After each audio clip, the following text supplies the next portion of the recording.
সুপ্রিয় শিক্ষার্থীবৃন্দ, essential study এর পক্ষ থেকে তোমাদেরকে জানাই স্বাগতম।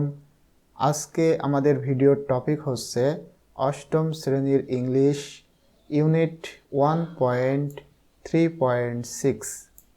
এখানে যে কবিতাটা রয়েছে, পূর্বের একটি ভিডিওতে আমি এই কবিতার ব্যাকগ্রাউন্ড, এই কবিতার সামারি এবং লেখক পরিচিতি নিয়ে আলোচনা করেছিলাম। তোমাদের যদি এইগুলা জানার আগ্রহ হয়ে থাকে অবশ্যই পূর্বের ভিডিওটি দেখে নিবে এবং সেই ভিডিওর লিংক আমি আমার এই ভিডিওর ডেসক্রিপশন এবং এখানে আই বাটনে দিয়ে রাখব। এখানে যে কবিতাটা রয়েছে, এই কবিতাতে মোট 4টা স্ট্যান্জা দেওয়া রয়েছে, কিন্তু তোমাদের এই বইয়ে 2টা স্ট্যান্জা রয়েছে। কিন্তু তোমাদের এই ইউনিট রিলেটেড যত কাজ এখানে রয়েছে সেইগুলা করার জন্য মিনিমাম এই কবিতার 3টা স্ট্যান্জা তোমাদের জানতেই হবে। এবং এই কবিতার লাইন বাই লাইন আলোচনার শুরুতে আমার পক্ষ থেকে তোমাদের কাছে একটা অনুরোধ থাকবে, তোমরা যদি আমাদের এই চ্যানেলটি এখনও সাবস্ক্রাইব করে না থাকো, please subscribe our channel and press the bell icon. এবং তোমাদের কোন টপিকের ওপরে আগে ভিডিও দরকার সেটা অবশ্যই কমেন্টে আমাকে জানাবে। এই কবিতার যে title, I wandered lonely as a cloud, এখানে আই বলতে কবি, the poet wandered lonely as a cloud. কবি বলতেছে আমি ঘুরে বেড়াচ্ছিলাম, ওয়ান্ডারড মানে ঘুরে বেড়ানো, আমি ঘুরে বেড়াচ্ছিলাম লোনলি একা একা, কিসের মতো? অ্যাজ আ ক্লাউড, একটা মেঘের মতো। এখানে দেখো কতগুলো মেঘের ছবি দেওয়া রয়েছে। মেঘ যেমন আকাশে ভেসে বেড়ায় একা একা, ঠিক সেভাবে কবিও একা একা ঘুরে বেড়াচ্ছিল। এটা পাস্ট টেন্স করা হয়েছে এবং এই কবিতার প্রথম লাইনটাকেই এই কবিতার টাইটেল করা হয়েছে। এছাড়াও এই কবিতার আরেকটা টাইটেল রয়েছে, সেটা হচ্ছে ড্যাফোডিলস। আমি যদি তোমাদের একটু দেখাই, এই যে কবিতা মোট 4টা স্ট্যান্জা রয়েছে। আমরা যদি এখানে ক্লিক করি, দেখো I wandered lonely as a cloud daffodils, মানে এই কবিতার আরেকটা নাম ড্যাফোডিলস। তাহলে বুঝতে পারলাম এই কবিতার 2টা নাম রয়েছে এবং এই কবিতার প্রথম যে লাইন, সেই লাইনটাকেই এই কবিতার টাইটেল করা হয়েছে। এবং এই কবিতাটা লিখেছেন উইলিয়াম ওয়ার্ডসওয়ার্থ। কবি বলতেছে I wandered lonely as a cloud. এখানে আই বলতে দ্য পোয়েট অথবা দ্য স্পিকার, মানে যিনি কথা বলতেছে।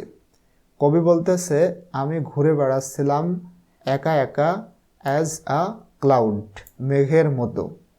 এখানে সিমিলির ব্যবহার করা হয়েছে অ্যাজ দিয়ে। কবির ঘোরাফেরাকে তুলনা করা হচ্ছে একটা মেঘের সাথে এবং সেই মেঘটা দ্যাট, এই দ্যাট বলতে এই মেঘ। কবি মেঘের মতো ঘোরাফেরা করছিল, সেই মেঘটা কেমন ছিল, কোথায় ছিল?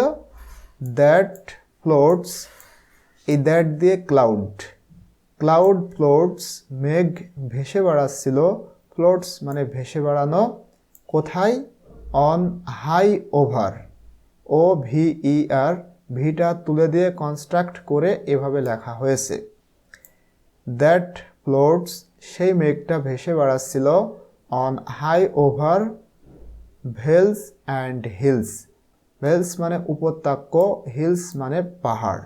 উপত্যকা এবং পাহাড়ের ওপর দিয়ে, অনেক উপর দিয়ে ভেসে বেড়াচ্ছিল, এমন একটা মেঘের মতো আমিও ঘুরে বেড়াচ্ছিলাম একা একা। এই 2 লাইনে কবি এটাই বলতে চাচ্ছেন। এবং যখন তিনি এভাবে ঘুরে বেড়াচ্ছিলেন হয়েন, তখন বা সেই সময়, all at once, all at once এটার মিনিং হচ্ছে হঠাৎ। তখন হঠাৎই I saw a crowd, crowd মানে ভিড় বা জনতা, আমি একটি জনতা দেখতে পেলাম। স মানে দেখলাম, পাস্ট টেন্স। আর এই আই দিয়ে কবি, কবি বলতেছে তখন হঠাৎই আই স আ ক্রাউড, আমি একটি ভিড় বা একটি জনতা দেখতে পেলাম। কিসের জনতা? এ হোস্ট, একদল, হোস্ট মানে দল, একদল of golden daffodils, Sonali daffodil ফুলের, একদল সোনালি ড্যাফোডিল ফুলের ক্রাউড দেখতে পেলাম। এখানে ড্যাফোডিল হচ্ছে এক প্রকার ফুল। এই যে এখানে যে ফুলটা দেখতে পারছো, এই ফুলকে বোঝানো হয়েছে। এবং কবি যে একটি ক্রাউড দেখতে পেলেন ড্যাফোডিল ফুলের, গোল্ডেন ড্যাফোডিলস ফুলের একটি ভিড় দেখতে পেলেন, এটা তিনি কোথায় দেখলেন? বিসাইড দ্য লেক, লেকের পাশে। বিসাইড মানে পাশে, দ্য লেক বলতে হ্রদ, হ্রদের পাশে দেখতে পেলেন। বিনিথ দ্য ট্রিস, বিনিথ মানে নিচে, ট্রিস মানে গাছপালা। তিনি এই গোল্ডেন ড্যাফোডিল ফুলগুলো দেখতে পেলেন কোথায়? বিসাইড দ্য লেক, লেকের পাশে, বিনিথ দ্য ট্রিস, গাছপালার নিচে। এবং তিনি যখন এই ড্যাফোডিল ফুলগুলো দেখলেন তখন এগুলা কি করছিল? ফ্লাটারিং, ফ্লাটারিং মানে নাচানাচি করা। And dancing in the bridge, dancing মানেও নাচানাচি। ইন দ্য ব্রিজ মানে মৃদু বাতাসে। কবি বলতেছেন যখন আমি এই গোল্ডেন ড্যাফোডিলস ফুল দেখতে পেলাম লেকের পাশে এবং গাছের নিচে, ঠিক সেই সময় এই গোল্ডেন ড্যাফোডিল ফুলগুলা ফ্লাটারিং করছিল এবং ড্যান্সিং করছিল মৃদু বাতাসে। ফ্লাটারিং বলতে দেখো না যে যখন বাতাস হয় গাছপালা, গাছের ডাল অথবা ফুল এক প্রকার নড়াচড়া করে, কবি সেটার কথা এখানে বলতে চাচ্ছেন। যখন তিনি এই গোল্ডেন ড্যাফোডিল ফুলগুলো দেখল, সেই ফুলগুলা ইন দ্য ব্রিজ মৃদু বাতাসে ফ্লাটারিং এবং ড্যান্সিং করছিল। তাহলে এই স্ট্যানজায় কবি যেটা বলতে চাচ্ছে, কবি বলতেছে I wandered lonely as a cloud, আমি একটি মেঘের মতো একা একা ঘোরাফেরা করছিলাম। দ্যাট, যেই মেঘটা ফ্লোটস ভেসে বেড়াচ্ছিল, on high over vales and hills, উপত্যকা এবং পাহাড়ের উপর দিয়ে ভেসে বেড়াচ্ছিল, এমন একটি মেঘের মতো আমি একা একা ঘুরে বেড়াচ্ছিলাম। এবং যখন আমি ঘুরে বেড়াচ্ছিলাম তখন হঠাৎই একটা ভিড় দেখতে পেলাম একটি দলের সোনালি ড্যাফোডিল ফুলের। এবং এই দলটা ছিল কোথায়? লেকের পাশে এবং গাছের নিচেই। যখন আমি এই ফুলগুলো দেখলাম, এইগুলা দোলাদলি, ফ্লাটারিং বলতে দোলাদলি করা অথবা নাচানাচি করা, এগুলা দোলাদলি এবং নাচানাচি করছিল মৃদু বাতাসে। এরপরের স্ট্যানজাতে কবি বলতেছেন কন্টিনিউয়াস, চলতেছে। এই কন্টিনিউয়াস দিয়ে মূলত এই ড্যাফোডিল ফুলের ফ্লাটারিং এবং ড্যান্সিংকে বোঝানো হচ্ছে।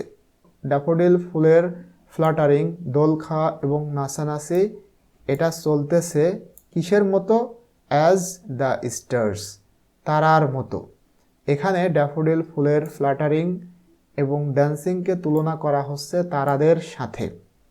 এবং সেই তারাগুলা that shine and twinkle on the milky way.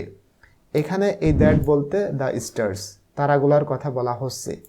মানে এই যে ড্যাফোডিল ফুলের ফ্লাটারিং এবং ড্যান্সিং, এটা চলতেছে তারার মতো।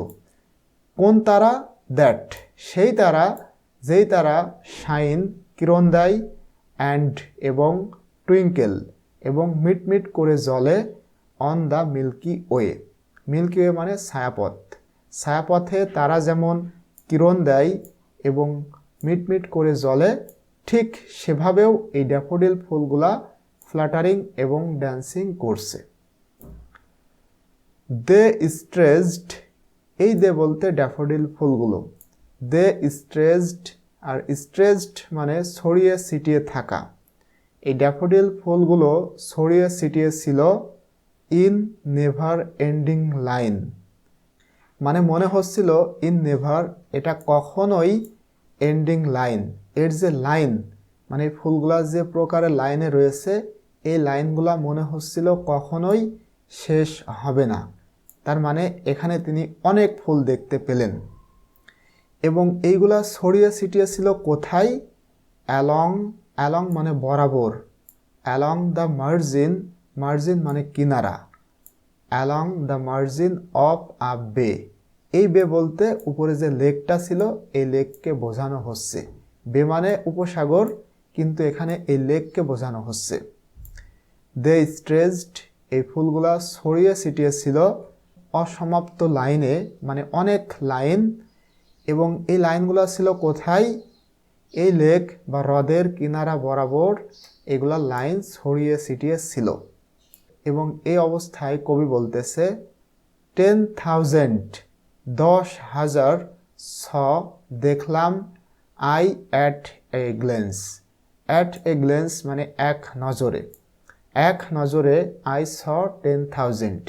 অ্যাকচুয়ালি সেন্টেন্সটা হওয়ার কথা ছিল এমন, at a glance I saw 10,000, কিন্তু কবিরা এভাবে লাইনের যে ওয়ার্ড এগুলা উল্টে পাল্টে লেখে, কারণ ছন্দ অলঙ্কারের জন্য। কবি বলতেছে 10,000 স 10,000 দেখলাম, আমি অ্যাট এ গ্লেন্স এক নজরে। এবং যখন আমি এগুলো দেখলাম তারা কি করছিল?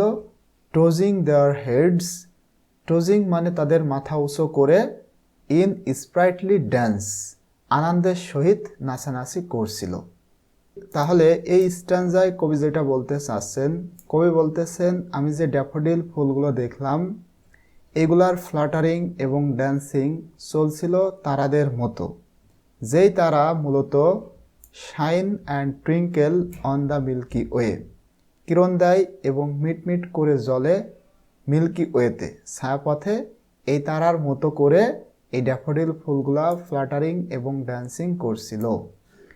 এবং তারা অনেক বৃহৎ লাইনে ছড়িয়ে ছিটিয়ে ছিল, এবং এই লাইনগুলা ছিল লেকের কিনারার উপর দিয়ে বা লেকের কিনারা ঘেঁষে।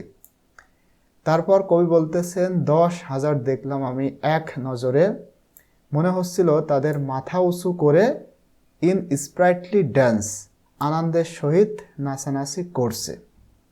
এই হচ্ছে তোমাদের দুইটা স্ট্যান্জার আলোচনা।